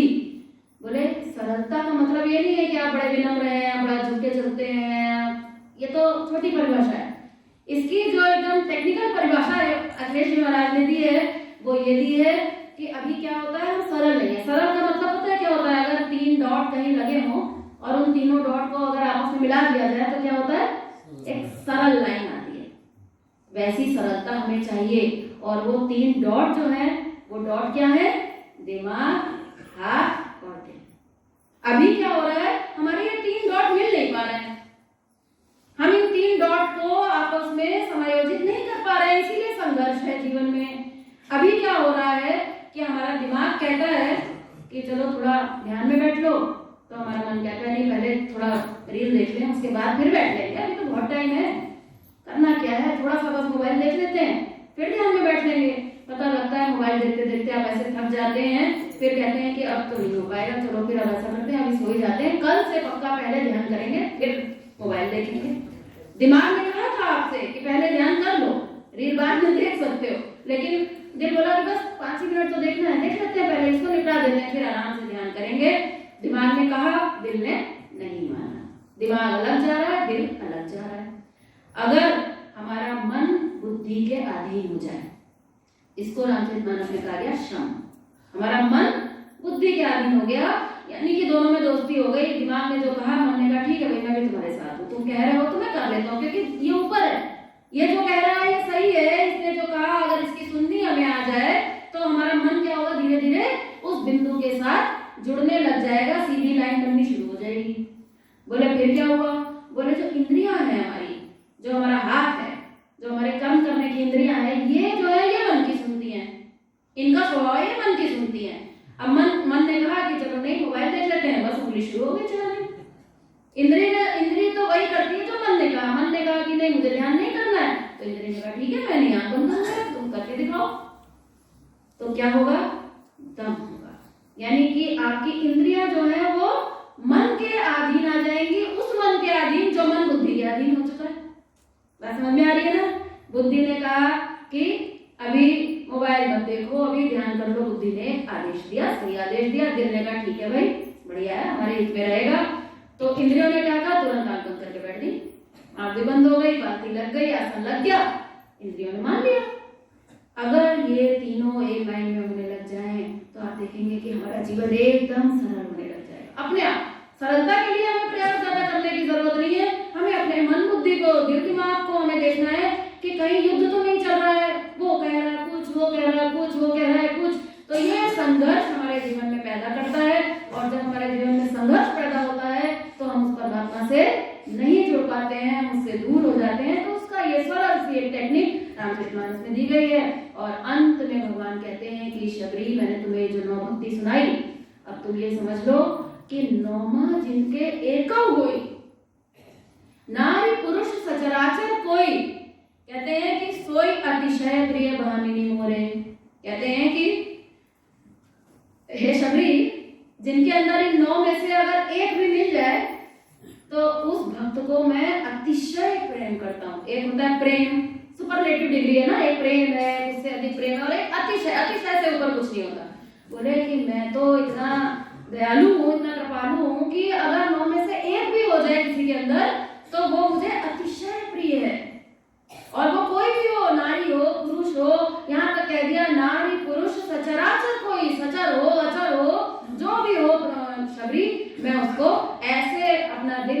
उड़ा देता हूँ।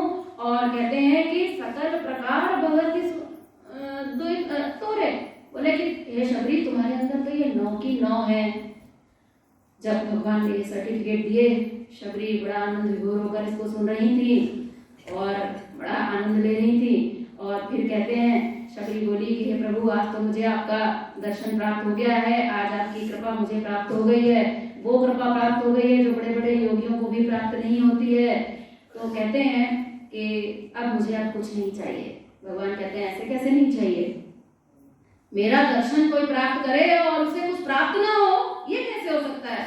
अभी तक तो जो तुम्हें प्राप्त हुआ था वो तो सब पहले से था तुम्हारे अंदर, कोई मेरे आने से नहीं प्राप्त हुआ तुम्हें, ये तो तुम्हें पहले से ही प्राप्त था। तो मैं आया हूं तो मैंने तो तुम्हें कुछ दिया ही नहीं। तो भगवान कहते हैं मम दर्शन फल परम अनुपा, मेरा दर्शन तो अनुपम है।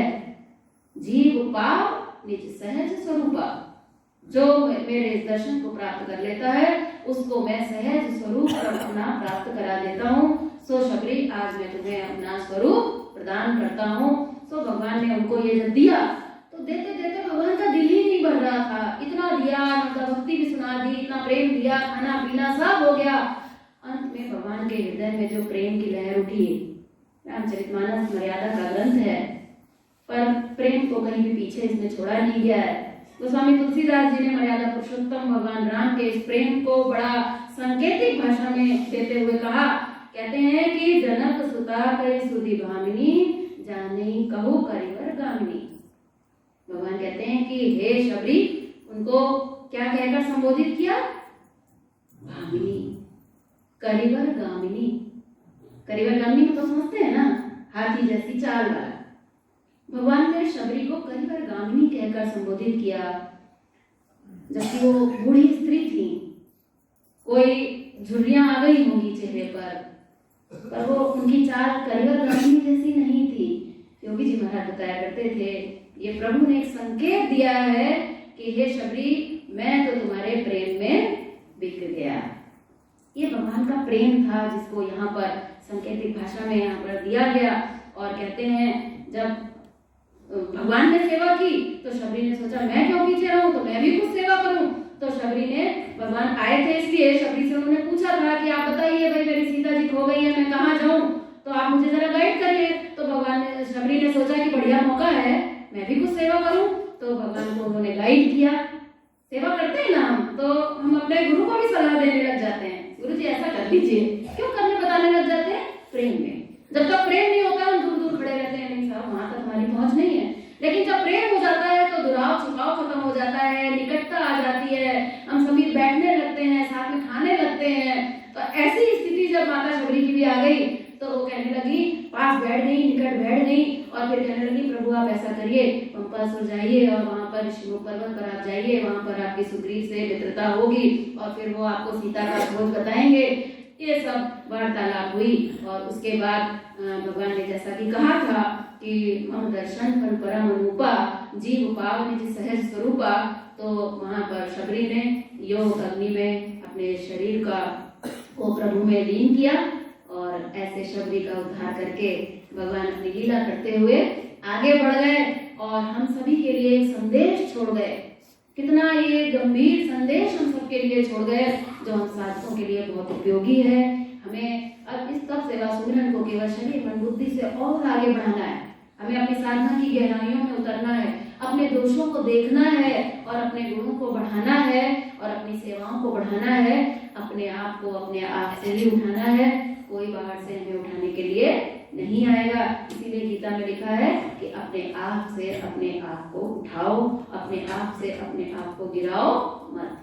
आज हम अपने आप को, अपने दुश्मन हम खुद हैं, हमारा कोई दुश्मन नहीं है। असली दुश्मन हम अपने खुद है, जो हमने अपने दिल और दिमाग में पता नहीं कितना कचरा भर रखा है। हमारे ऊपर ही है, हम चाहें तो उसको निकाल सकते हैं, लेकिन क्यों नहीं निकालना चाहते? ये ऐसी विडंबना है कि मानस में कहा गया है, न सहस्रमा सुनो पुरारी को एक कोई, सबके वश की बात नहीं है। 1000 में कोई एक चलेगा, ऐसे 10,000 में 10 चलेंगे, बाकी 10,000 जो 10 तैयार होंगे उस 10 में से भी कोई एक चलेगा, फिर वैसे चलने वाले जब 10 होंगे तब उसमें से भी कोई एक चलेगा। ये तो छटनी प्रोसेस है। सब चल पड़े ऐसा संभव नहीं, इतना आसान रास्ता थोड़ी ना है। शशि दीदी बहुत बढ़िया भजन गाती हैं, यह प्रेम पंथ ऐसा ही है जिस पर हर कोई चल ना सके। कितने ही आगे बढ़े, थके फिसले, कुछ आगे गए संभल ना सके। पथिक महाराज जी का भजन है बहुत सुंदर कि चलेंगे तो बहुत, बढ़ेंगे भी, कुछ आगे तक भी चलेंगे, लेकिन वो कुछ आगे जाकर थक जाएंगे, कहेंगे भैया उससे ज्यादा हमारे वश की नहीं है। कुछ आगे बढ़े, थके, फिर कुछ फिसल रहे, बोले कि हमारे वश की नहीं है, फिसले, और फिर जो आगे तक पहुंचते हैं वो बनते हैं फिर भगवान के जन। और फिर जन कहाँ कछु दे नहीं मोरे, जन को प्रभु देते हैं सब कुछ। और क्या देते हैं? मम दर्शन फल परम अनुपा, जीव पाव निज सहज। इसी के साथ मैं अपनी वाणी को विराम दूंगी। आप सभी ने बड़े ध्यान से सुना। जो कुछ भी अगर आपको अच्छा लगा हो तो गुरु जी का है, और बहुत सारी त्रुटियां मुझे खुद पता है, बहुत सारी कमियां जो भी रही उसमें मेरी कमी है, उसके लिए मैं आप सबसे क्षमा चाहूंगी। धन्यवाद।